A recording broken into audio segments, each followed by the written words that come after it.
Hi guys, welcome back to my channel, Edmund Mindaros, and for today's quick tutorial, and I'm going to show you guys on how to fix Windows Update error code 0x80070426 on your Windows 11 or Windows 10 computer that indicates an issue with the Windows Update service or its associated components.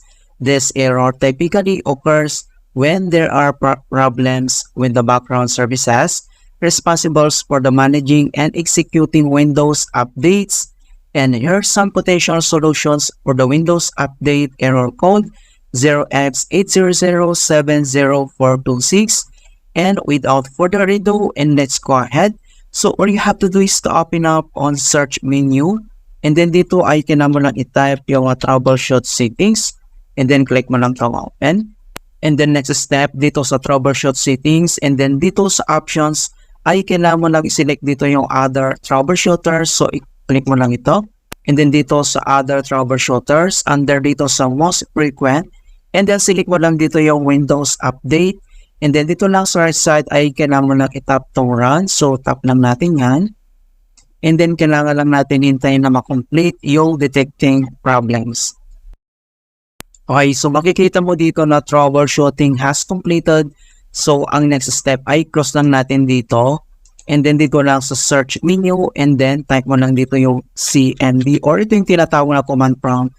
And then kailangan mo lang mag-right click, and then select mo lang dito yung run as administrator.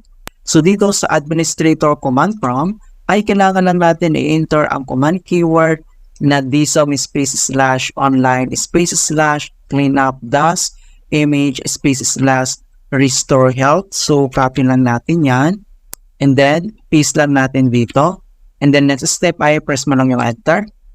Okay, so kailangan lang natin itong hintayin na ma-complete ang verifications into 100%.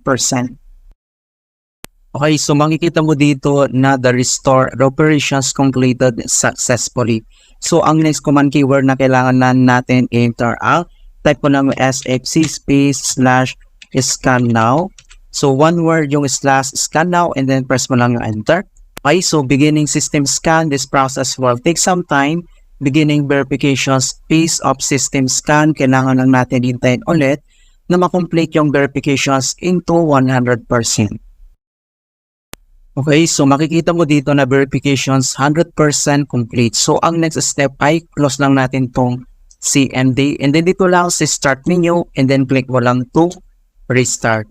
Okay, so ganun na po kasimple kung paano natin i-fix ang Windows Update error code 0x80070426 in Windows 11 or Windows 10.